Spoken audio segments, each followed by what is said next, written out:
अभी अभी आया एक लोकसभा का चौंकाने वाला सर्वे, जिसमें जनता ने कर दिया एक बड़ा खुलासा।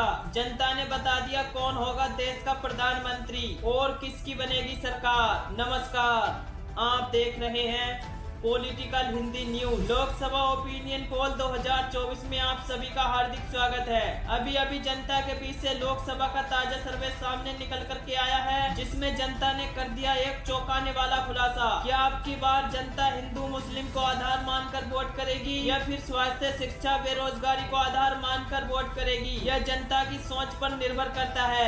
लेकिन आज के इस ओपिनियन पोल में जनता ने अपनी सोच को लेकर कर दिया बड़ा खुलासा, जो आज हम आपको विस्तार से समझाने वाले हैं। क्या जनता फिर से मोदी सरकार को जिताना चाहती है या जनता बड़ा बदलाव चाहती है? हमारे इस ओपिनियन पोल में जरूर बने रहें। देखते हैं क्या रहने वाली है जनता की सोच। ये फुल जानकारी हम आपको देंगे। जनता के बीच से ये जो सर्वे सामने निकल कर के आया है, इस सर्वे में जनता से पूछा गया अब की बार कौन होगा देश का प्रधानमंत्री। अब देखना होगा एनडीए अर्थात बीजेपी की बन सकती है तीसरी बार सरकार, या प्रधानमंत्री बनेंगे राहुल गांधी, या हो सकता है नया प्रधानमंत्री अन्य दल का कोई नेता।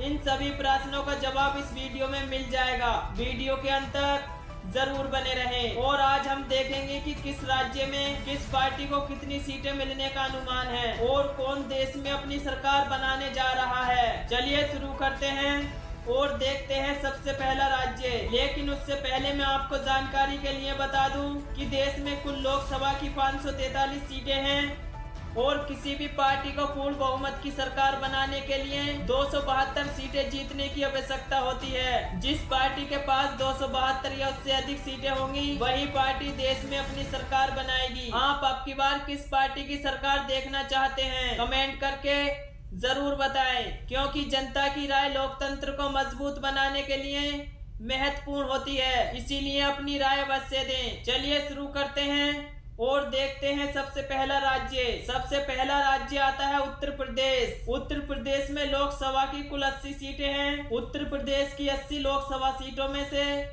एनडीए अर्थात बीजेपी के खाते में 47, कांग्रेस यानी इंडिया महागठबंधन के खाते में 33 लोकसभा सीट जाती दिख रही हैं। यहाँ पर बीजेपी को काफी फायदा होता नजर आ रहा है, जबकि इंडिया महागठबंधन को यहाँ पर नुकसान का सामना करना पड़ सकता है। और आमतौर पर ऐसा माना जाता है जो पार्टी उत्तर प्रदेश में अधिक सीटें जीतेगी, वही पार्टी केंद्र में भी अपनी सरकार बनाएगी। लेकिन अब की बार आंकड़े कुछ उल्टे होते नजर आ रहे हैं, जबकि अधिक सीट कोई और लाने वाला है, जबकि सरकार कोई और बनाने वाला है। इसी के साथ अगला राज्य आता है बिहार। बिहार राज्य में लोकसभा की कुल 40 सीटें हैं।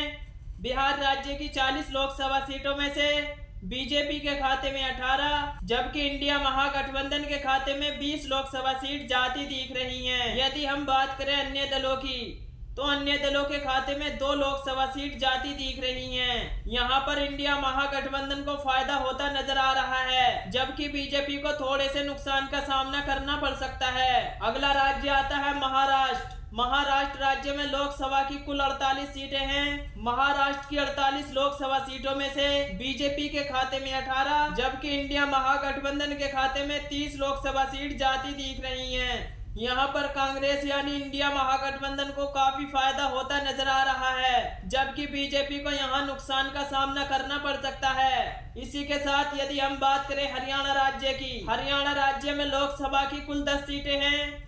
यहाँ पर बीजेपी के खाते में 5, जबकि इंडिया महागठबंधन के खाते में भी 5 लोकसभा सीट जाती दिख रही हैं। हरियाणा राज्य में एनडीए अर्थात बीजेपी वे इंडिया महागठबंधन के बीच बराबर की टक्कर देखने को मिल सकती है। अगला राज्य आता है छत्तीसगढ़। छत्तीसगढ़ राज्य में लोकसभा की कुल 11 सीटें हैं। यहाँ पर बीजेपी के खाते में 5, जबकि इंडिया महागठबंधन के खाते में 6 लोकसभा सीट जाती दिख रही हैं। चलिए इसी के साथ यदि हम बात करें तमिलनाडु राज्य की, तमिलनाडु राज्य में लोकसभा की कुल 39 सीटें हैं।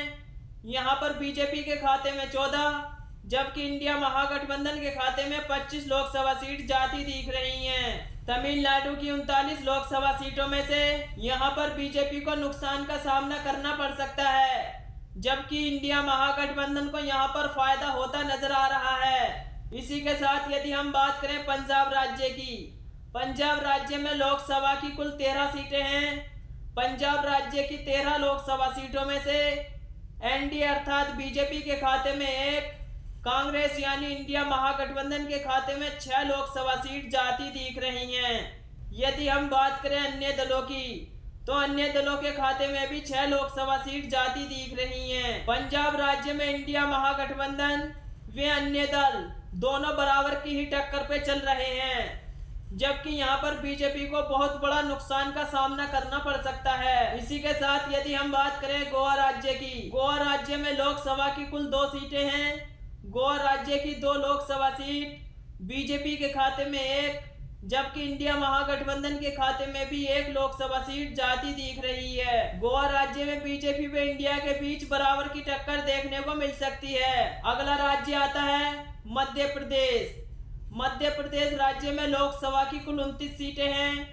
यहाँ पर बीजेपी के खाते में 16, जबकि इंडिया महागठबंधन के खाते में 13 लोकसभा सीट जाती दिख रही हैं। यहाँ पर बीजेपी को काफी फायदा होता नजर आ रहा है, जबकि इंडिया महागठबंधन को यहाँ पर 3 सीटों से नुकसान का सामना करना पड़ सकता है। इसी के साथ यदि हम बात करें तेलंगाना राज्य की, तेलंगाना राज्य में लोकसभा की कुल 17 सीटें हैं। यहाँ पर बीजेपी के खाते में 5, जबकि इंडिया महागठबंधन के खाते में 12 लोकसभा सीट जाती दिख रही हैं। यहाँ कांग्रेस यानी इंडिया को काफी फायदा होता नजर आ रहा है, जबकि बीजेपी को यहाँ पर नुकसान का सामना करना पड़ सकता है। अगला राज्य आता है जम्मू कश्मीर। जम्मू कश्मीर में लोकसभा की कुल 6 सीटें हैं। जम्मू कश्मीर की 6 लोकसभा सीटों में से बीजेपी के खाते में 3, जबकि इंडिया महागठबंधन के खाते में भी 3 लोकसभा सीट जाती दिख रही हैं। चलिए हम बात करते हैं अगले राज्य की। अगला राज्य आता है गुजरात। वैसे तो गुजरात को बीजेपी का गढ़ माना जाता है, लेकिन आप लोकसभा सीटों को देखिए और बहुमतों को देखिए। गुजरात राज्य की 26 लोकसभा सीटों में से बीजेपी के खाते में 18, जबकि इंडिया महागठबंधन के खाते में 8 लोकसभा सीट जाती दिख रही हैं। यहाँ पर बीजेपी को एक तरफा जीत जैसा अनुमान लगता है, जबकि इंडिया महागठबंधन को यहाँ पर नुकसान का सामना करना पड़ सकता है। इसी के साथ अगला राज्य आता है असम। असम राज्य में लोकसभा की कुल 14 सीटें हैं।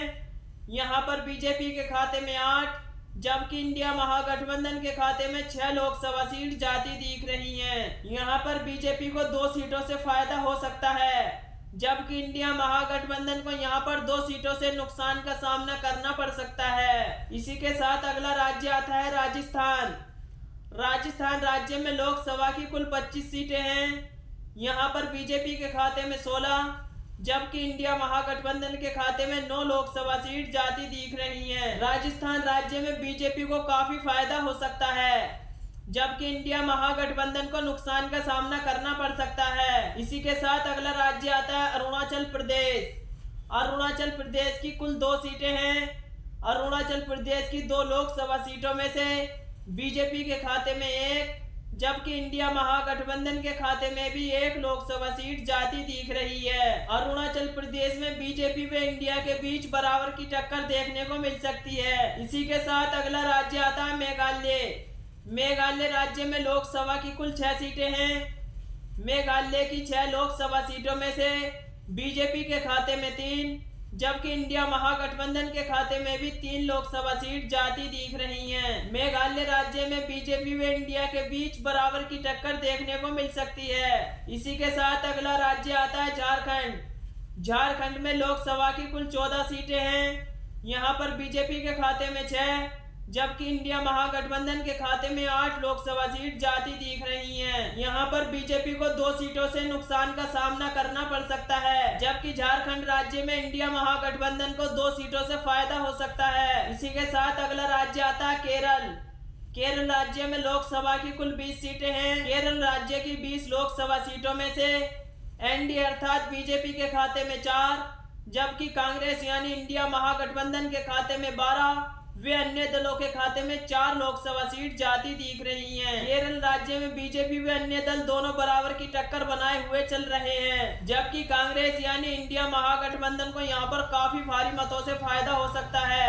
इसी के साथ अगला राज्य आता है दिल्ली। दिल्ली में लोकसभा की कुल 7 सीटें हैं। दिल्ली की 7 लोकसभा सीटों में से बीजेपी के खाते में 3, जबकि इंडिया महागठबंधन के खाते में 4 लोकसभा सीट जाती दिख रही हैं। इसी के साथ अगला राज्य आता है मणिपुर। मणिपुर राज्य में लोकसभा की कुल 2 सीटें हैं। मणिपुर राज्य की 2 लोकसभा सीट इंडिया महागठबंधन के खाते में जाती दिख रही हैं। मणिपुर राज्य में बीजेपी का खाता खुलने की कोई संभावना नहीं है। मणिपुर राज्य से बीजेपी का सोपड़ा साफ होता नजर आ रहा है। इसी के साथ अगला राज्य आता है हिमाचल प्रदेश। हिमाचल प्रदेश में लोकसभा की कुल 4 सीटें हैं। हिमाचल प्रदेश की 4 लोकसभा सीटों में से बीजेपी के खाते में 2, जबकि इंडिया महागठबंधन के खाते में भी 2 लोकसभा सीट जाती दिख रही हैं। हिमाचल प्रदेश में बीजेपी व इंडिया के बीच बराबर की टक्कर देखने को मिल सकती है। इसी के साथ अगला राज्य आता है पश्चिम बंगाल। पश्चिम बंगाल राज्य में लोकसभा की कुल 42 सीटें हैं। पश्चिम बंगाल की 42 लोकसभा सीटों में से बीजेपी के खाते में 9, जबकि इंडिया महागठबंधन के खाते में 33 लोकसभा सीट जाती दिख रही हैं। पश्चिम बंगाल राज्य में इंडिया महागठबंधन को काफी फायदा होता नजर आ रहा है, जबकि बीजेपी को पश्चिम बंगाल राज्य में नुकसान का सामना करना पड़ सकता है। इसी के साथ अगला राज्य आता है आंध्र प्रदेश। आंध्र प्रदेश राज्य में लोकसभा की कुल 25 सीटें हैं। यहाँ पर बीजेपी के खाते में 6, जबकि इंडिया महागठबंधन के खाते में 10 लोकसभा सीट जाती दिख रही हैं। यदि हम बात करें अन्य दलों की, तो अन्य दलों के खाते में भी 9 लोकसभा सीट जाती दिख रही हैं। यहाँ पर इंडिया महागठबंधन को काफी फायदा होने वाला है, जबकि बीजेपी को यहाँ पर नुकसान का सामना करना पड़ सकता है। इसी के साथ अगला राज्य आता है कर्नाटक। कर्नाटक राज्य में लोकसभा की कुल 28 सीटें हैं। यहाँ पर बीजेपी के खाते में 9, जबकि इंडिया महागठबंधन के खाते में 19 लोकसभा सीट जाती दिख रही हैं। कर्नाटक राज्य में बीजेपी को बहुत बड़ा झटका लग सकता है, जबकि कर्नाटक राज्य में इंडिया महागठबंधन को काफी फायदा होता नजर आ रहा है। इसी के साथ अगला राज्य आता है उड़ीसा। उड़ीसा राज्य में लोकसभा की कुल 21 सीटें हैं। उड़ीसा राज्य की 21 लोकसभा सीटों में से बीजेपी के खाते में 3, जबकि इंडिया महागठबंधन के खाते में भी 3 लोकसभा सीट जाती दिख रही हैं। यदि हम बात करें अन्य दलों की, तो अन्य दलों के खाते में भी 15 लोकसभा सीट जाती दिख रही हैं। उड़ीसा राज्य में बीजेपी व इंडिया महागठबंधन के बीच बराबर की टक्कर देखने को मिल सकती है, जबकि उड़ीसा राज्य में अन्य दल को काफी फायदा होता नजर आ रहा है। उड़ीसा राज्य में क्षेत्रीय पार्टियां काफी मजबूत दिखाई दे रही हैं, जिसके आधार पर अन्य पार्टियों के खाते में 15 लोकसभा सीट जाती दिख रही हैं। इस प्रकार हमने 543 सीटों का सर्वे विस्तार से जाना, जिसमें से देखा गया एनडीए अर्थात बीजेपी के खाते में 227। वहीं हम बात करें इंडिया महागठबंधन की, तो इंडिया महागठबंधन के खाते में 280 लोकसभा सीट जाती दिख रही हैं। यदि हम बात करें अन्य दलों की, तो अन्य दलों के खाते में भी 36 लोकसभा सीट जाती दिख रही हैं। इस ओपिनियन पोल के आधार पर अब की बार हम कह सकते हैं इंडिया महागठबंधन अपनी सरकार बनाने जा रहा है। मैंने वीडियो के शुरू में ही बता दिया था, पूर्ण बहुमत की सरकार बनाने के लिए 272 सीटें जीतने की आवश्यकता होती है। जिस पार्टी के पास 272 सीटें होंगी, वही पार्टी देश में अपनी सरकार बनाएगी। आपने इस ओपिनियन पोल में देखा, इंडिया महागठबंधन के खाते में 280 लोकसभा सीट जाती दिख रही हैं। इस ओपिनियन पोल के आधार पर इंडिया महागठबंधन अपनी सरकार बनाने जा रहा है। और साथियों, आपको क्या लगता है, आप किसकी सरकार बनते देखना चाहते हैं? कमेंट करके जरूर बताएं, क्योंकि जनता की राय लोकतंत्र को मजबूत बनाने के लिए महत्वपूर्ण होती है। इसीलिए अपनी राय अवश्य दें। वीडियो को लाइक, चैनल को सब्सक्राइब अवश्य करें, बेल आइकन प्रेस करना ना भूलें दोस्तों, ताकि नई नई वीडियो का नोटिफिकेशन आप तक पहुंचता रहे। धन्यवाद।